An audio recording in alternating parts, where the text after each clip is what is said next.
The old Paradox Interactive is dead. The Paradox that spent millions acquiring studios and new IPs, announcing countless games across many different genres, that Paradox is gone. And what's rising in its place is the most interesting thing to happen to this company in many, many years. Over the last few years, Paradox, under returning CEO Frederick Wester, has been laser focused on returning the company back to its roots, focusing on its core games within its stable. And he said, in the past years, we've focused a lot on our internal development structure and processes, as well as adding competence where suitable. But we'd argue that we are at least on a more stable footing, which opens up more avenues for us. The opening up of more avenues is an interesting way to put it. It's a signal that they are ready to take on something a bit riskier, something new that they have not done in over 10 years.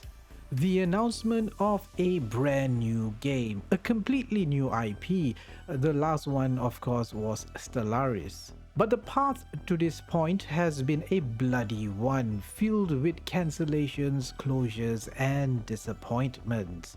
They wrote off the Lamplighters League and let go of harebrained schemes who are now independent. They closed Rod Humble's studio and cancelled the live sim Life by You. They announced Prison Architect 2, which then changed developers and then unceremoniously was put on hold indefinitely. It's pretty much dead now. Of course, we all know about the travesty that was Vampire the Masquerade Bloodlines 2, which they fired the original devs and got the Chinese room to work on a new Bloodlines 2. And then they said they regretted doing this project to begin with. Just more recently, City Skylines 2 creators Colossal Order were replaced by another Icelandic studio that's actually owned by Paradox, and this actually might be for the better because according to fans, City Skylines 2 is in a much better state now with the new devs. But many people forget that Colossal Order worked with Paradox from way back from 2011 with Cities in Motion. Parting ways with them ends a 15-year plus working relationship. Those were the sacrifices that needed to be made for Paradox Interactive to be where they are today, with very little third-party titles under their belt, but a strong catalog of their own grand strategy titles.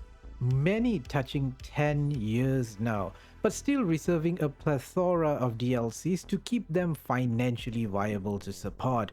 I mean, why would they not? Hearts of Iron 4 is one of the most played strategy games on Steam. But there is a shift that is slowly happening. Paradox Interactive are now slowly opening up the possibility to new publishing deals. This has happened in the past under the Paradox Arc initiative. They published smaller indie titles under that label. But even Paradox Arc has been pretty dormant, put on cold storage.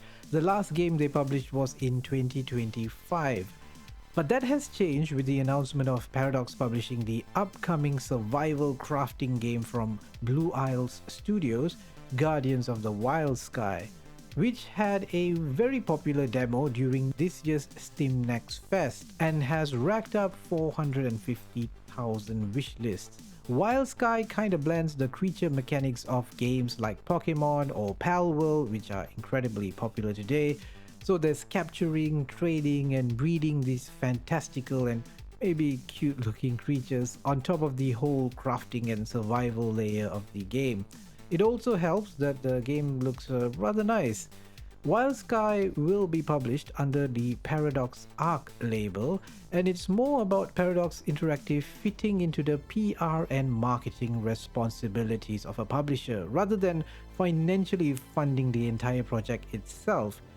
And I believe this is where we shall see Paradox coming in as a publisher more in the near future.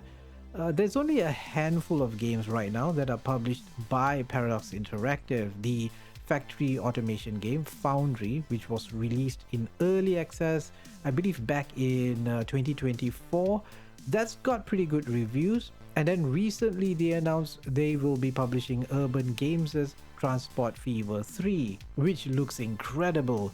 They are making it more realistic from a simulation and visual perspective. A lot of anticipation for that one, and Paradox Interactive knew this. So the games they are picking to publish have very good evidence that there is an audience that will buy the game at launch. Not risky picks at all.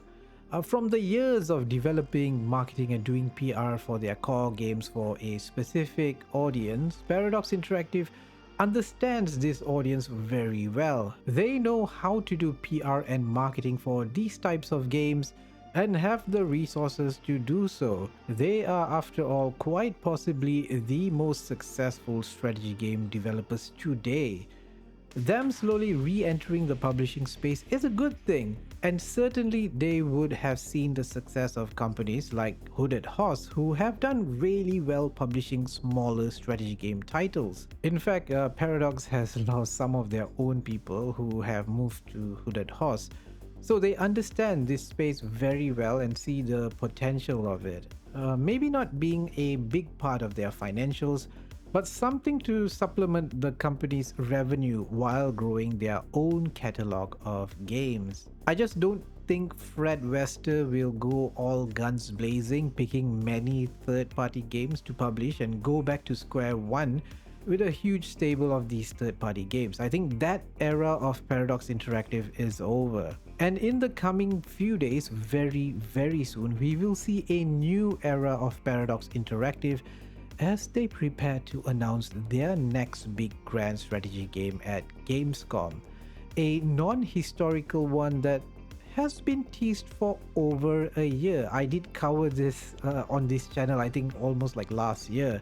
So this announcement has been a long time coming.